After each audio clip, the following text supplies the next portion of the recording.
ডেজার্টের মধ্যে পুডিংটা সবারই পছন্দের। আর আজকে আমি ভিন্নধর্মী একটা পুডিং রেসিপি শেয়ার করছি, আর সেটা হচ্ছে সাবুদানার পুডিং। এই গরমে সাবুদানার পুডিং খেতে কিন্তু ভীষণ ভালো লাগে।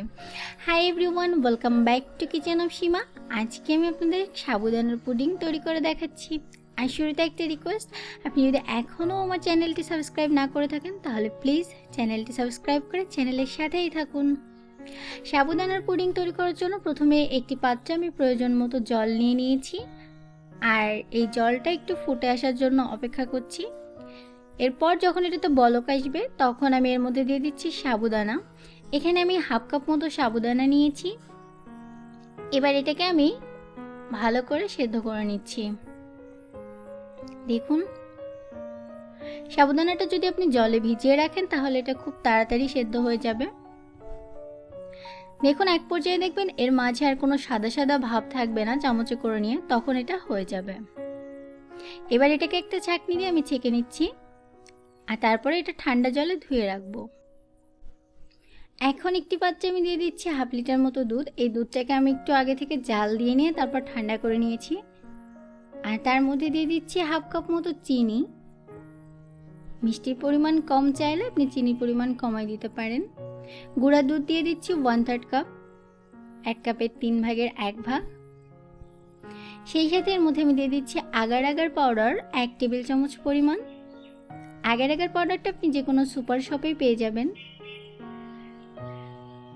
এখন এগুলোকে খুব ভালো করে আগে মিক্স করে নিচ্ছি, তারপরে চুলাটাতে আমি এটা জাল দিব।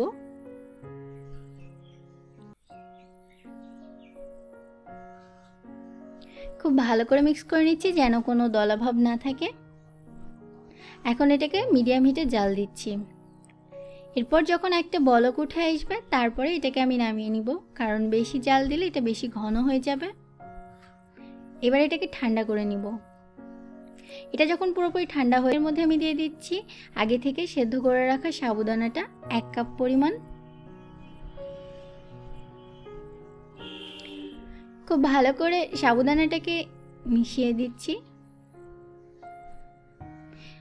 অবশ্যই মাথায় রাখবেন এই দুধের মিশ্রণটা কিন্তু যেন ঠান্ডা থাকে, আর ঠান্ডা অবস্থায় সাবুদানাটা মেশাতে হবে। এটাকে ভালোভাবে এটাকে মিক্স করে নিচ্ছি। এবারে যে পাত্রে আমি পুডিংটাকে সেট করতে যাচ্ছি সেই পাত্রে আমি কিছুটা তেল ব্রাশ করে নিব, যাতে এটা অনেক সুন্দরভাবে উঠে আসে। আপনি হাত দিয়েও মাখিয়ে নিতে পারেন, আমি তেল ব্রাশ করে নিচ্ছি। এখন একটু ডেকোরেশন করার জন্য এর মধ্যে আমি প্রথমে দিয়ে দিচ্ছি কিছু কালারফুল জেলো। আপনি আপনার পছন্দ মতো কালারের জেলো ব্যবহার করতে পারেন, আর জেলোটা কিভাবে তৈরি করতে হয় সেটা আমি ডেসক্রিপশন বক্সে দিয়ে দিব।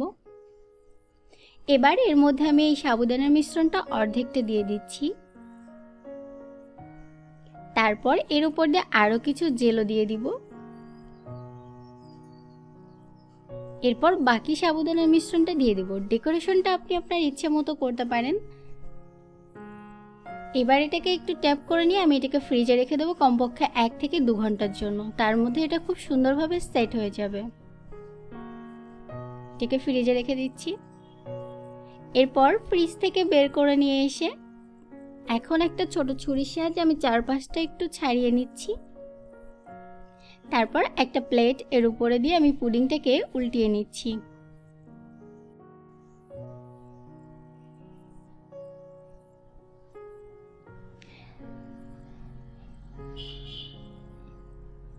দেখুন, আমাদের পুডিংটা অনেক সুন্দরভাবে সেট হয়েছে, আর অনেক সুন্দরভাবে এটা উঠে এসেছে। দেখুন কত সুন্দর কালারফুল একটা পুডিং।